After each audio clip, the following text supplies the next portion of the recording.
Hello, this is Martin Gore from Depeche Mode. Hi, this is Dave Gahan from Depeche Mode, and you are listening to My Nerd World. Welcome to it. I'm your host, Jon Justice. Glad you are with another episode this week.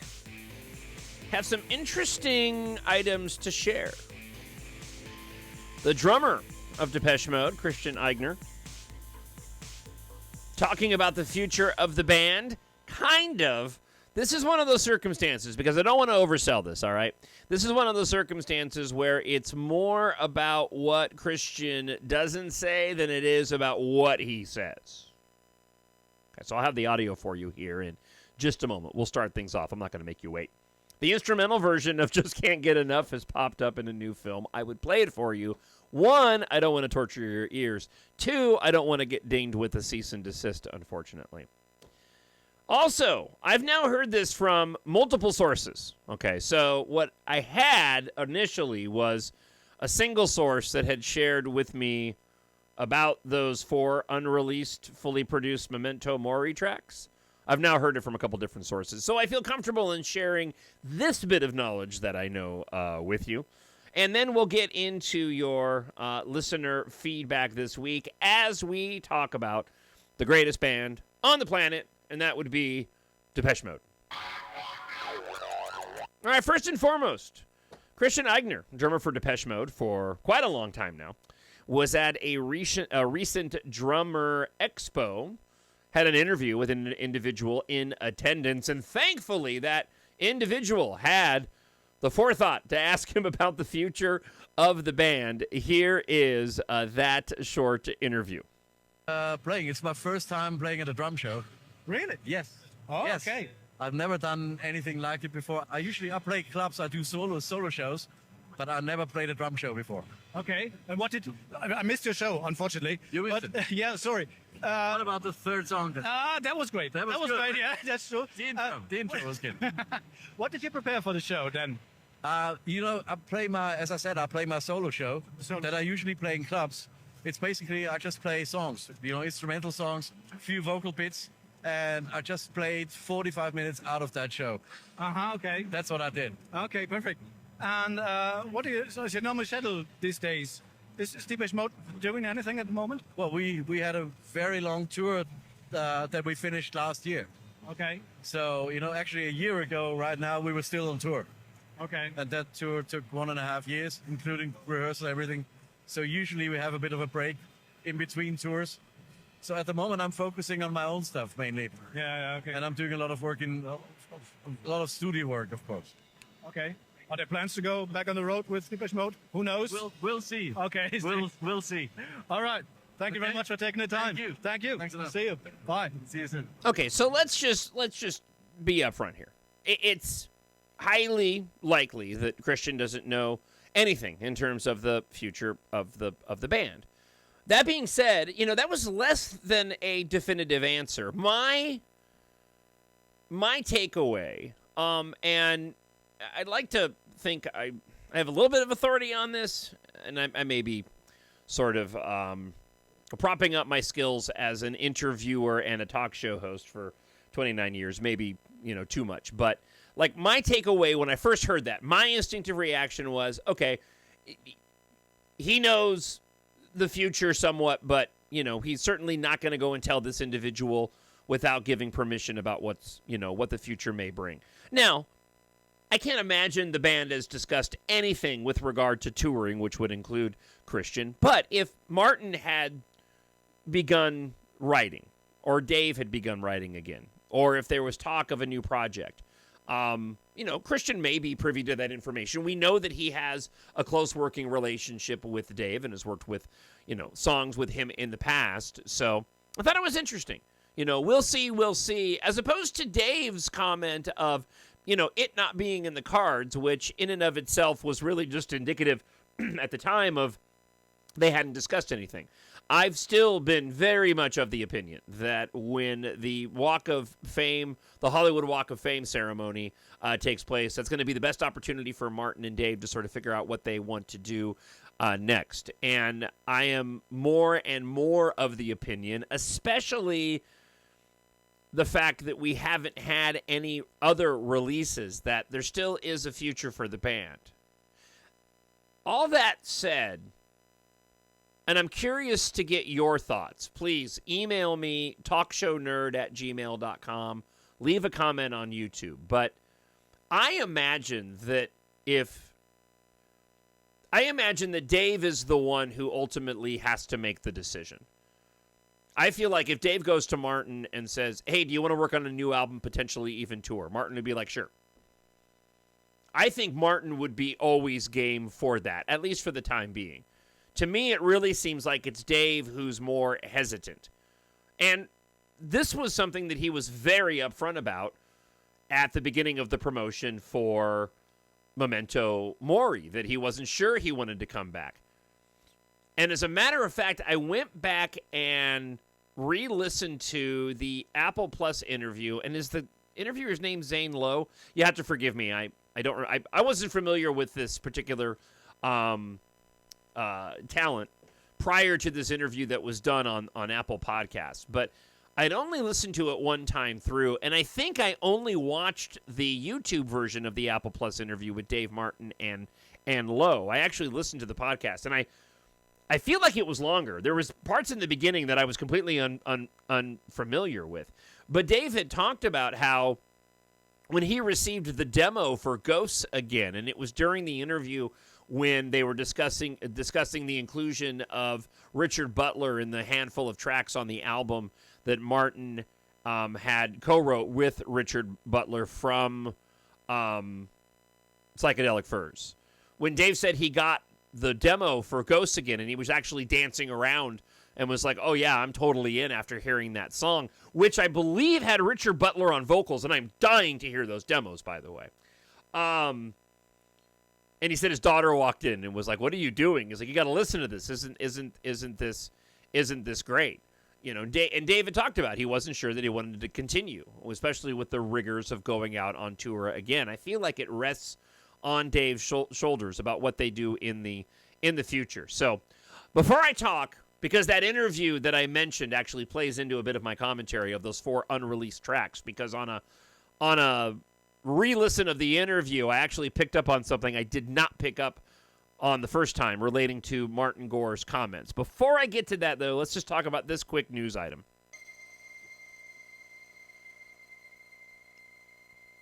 So the Minecraft movie is coming out. I've played a little bit of Minecraft. Both of my sons, now 18 and 22, I think they still play on occasion, actually, but they used to be way into Minecraft at the time.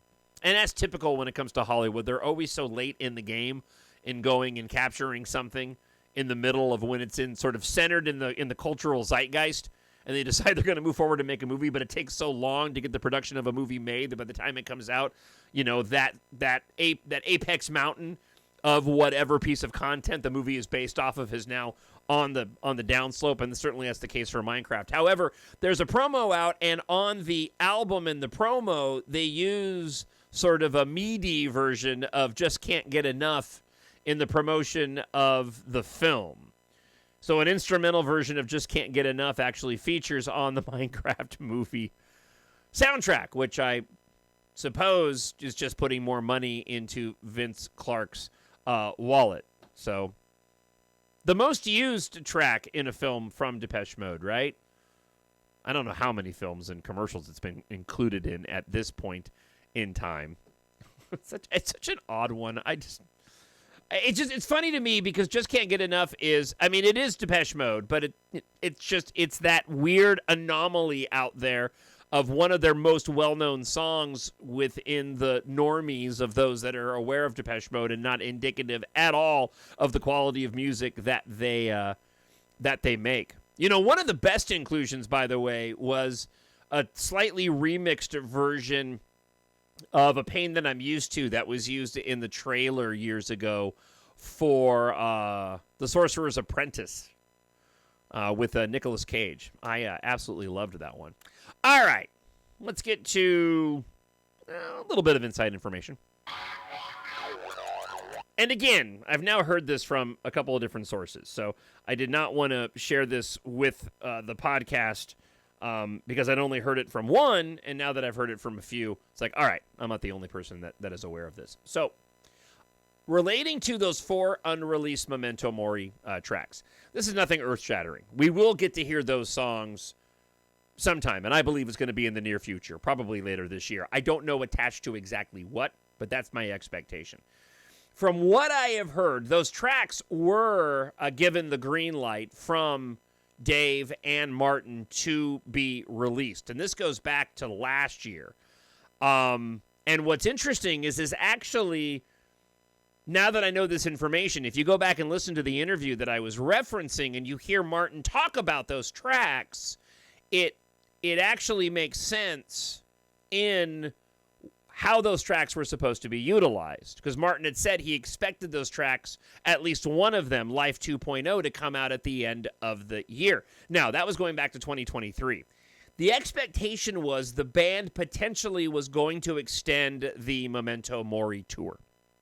And had the band, Dave and Martin, decided to add another leg to the Memento Mori tour, those 4 unreleased tracks, at a bare minimum, I believe Life 2.0 would have been released in promotion of the extension of the tour and the tickets going on sale. Now, in what capacity, I'm not 100% sure. I don't know if this would have been included maybe in a digital re-release of Memento Mori that would include the track or all 4 of the tracks, or whether or not they would have been released completely separate from Memento Mori. But because Dave and Martin decided they did not want to continue the tour, understandably so, it was a long tour, and you heard Christian even mention it in the interview, that it really hasn't been over all that long, they decided to hold those particular songs back. Now, what's interesting about it is I'm of the opinion the quality of those songs is really high. I don't believe that we're looking at tracks that typically we would associate with B-sides. And I think that's why we haven't received them yet. And I know there's kind of a gray area here as I describe this, because when you listen to that interview and they talk about the 16 tracks that they had and they only ended up going with the 12, you know, Martin and Dave talk about how difficult it was for them to choose those songs, the 12 that they ended up using, to the point where they fully produced all of them and they had all 16 ready to go. I believe one of those tracks, first off, I believe all 4 of those tracks are Martin tracks that may have even have been established. I also believe one of those is also another Martin and Richard Butler track. I think those 4 tracks are actually 4 really solid tracks. I talked about this a bit on last week's episode. The quality of Ghosts Again is so high, and they went with such a specific theme of the album. I can't help but wonder if there's another single level song or two in those 4 tracks that they didn't include on the record because it just didn't align with the theme of the album. But yet those 4 songs do stand apart as being pretty high quality, and more so than what you would typically see in your B-sides. The best example of, I guess, what I'm trying to get across, and maybe I'm not making sense here, and feel free to comment, talkshownerd@gmail.com. But when you look at I know a lot of people really like what we consider the B-sides to Delta Machine, and I'm wondering if a similar circumstance happened with Delta Machine. Because I tend to think that the quality of those songs is, it's okay. And Delta Machine's not my favorite album, and there's some tracks on there I feel like could have been better. And we've talked on the show about how the demos to those songs were much better than the actual, in my opinion, could have been much better than what we actually got in the blues-influenced versions that became those tracks, apart from the demos that were more electronic and straightforward based. But a lot of people point to those B-sides as being stronger than some of the album tracks.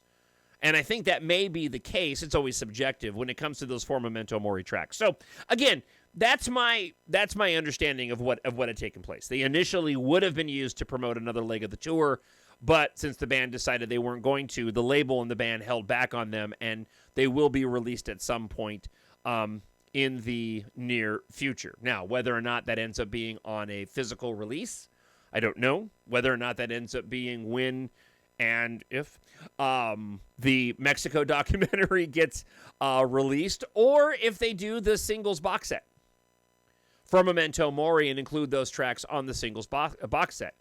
I don't personally think that's the case for everything that I've just been arguing, that I think the quality of those 4 tracks is really high.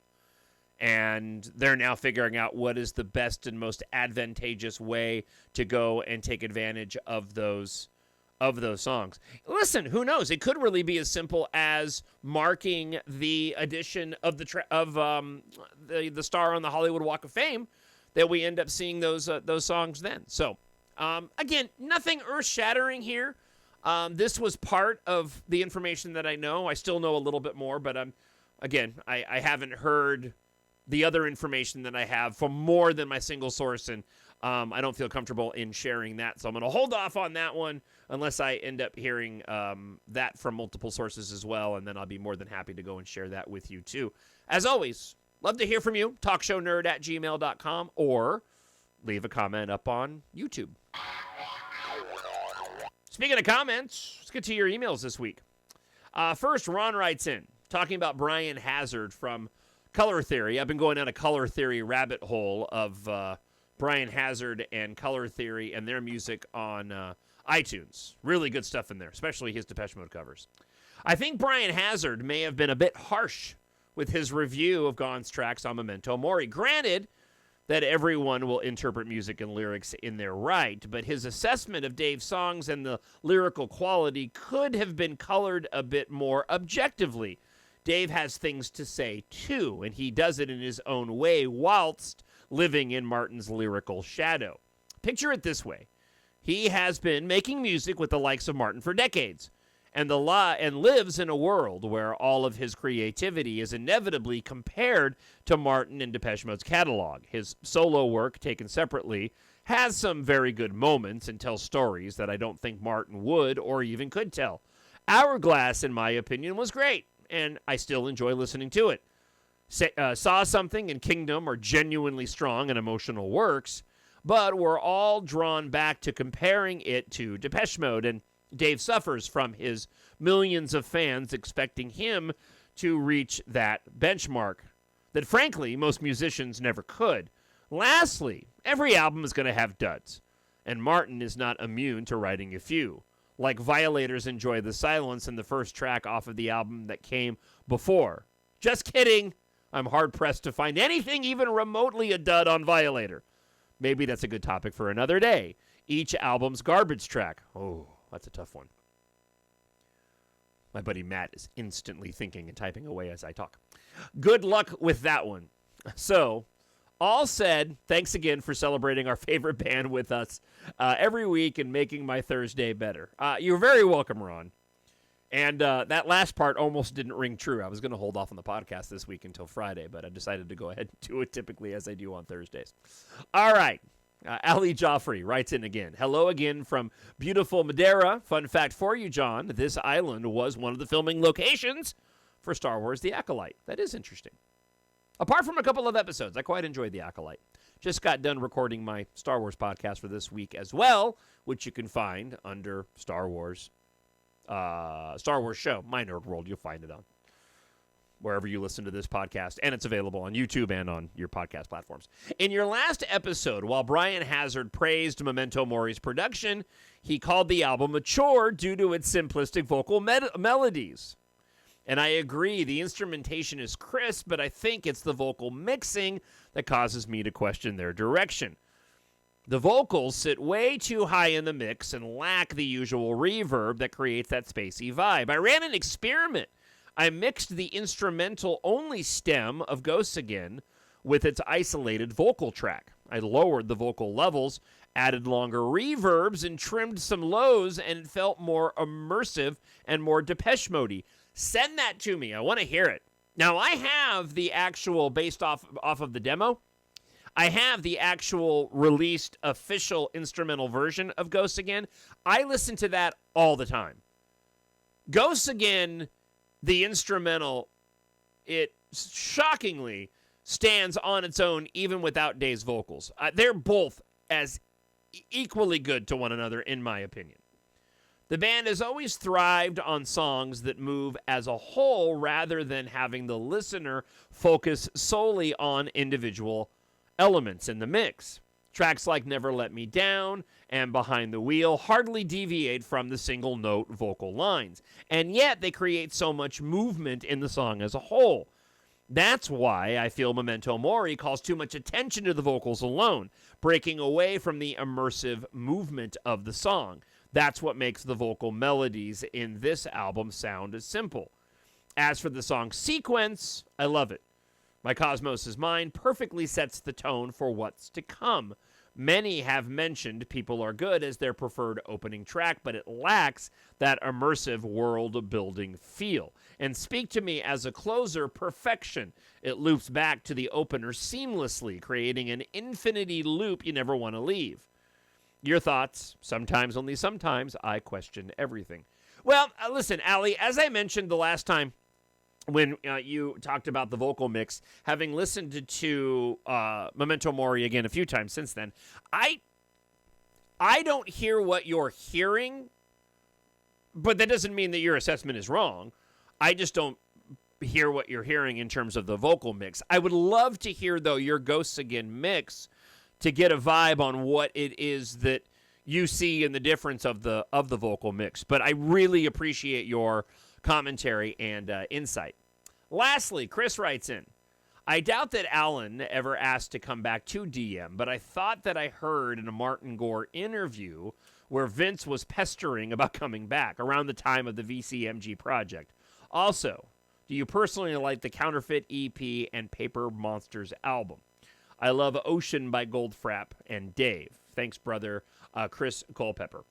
So working in reverse, I actually prefer Paper Monsters over Hourglass.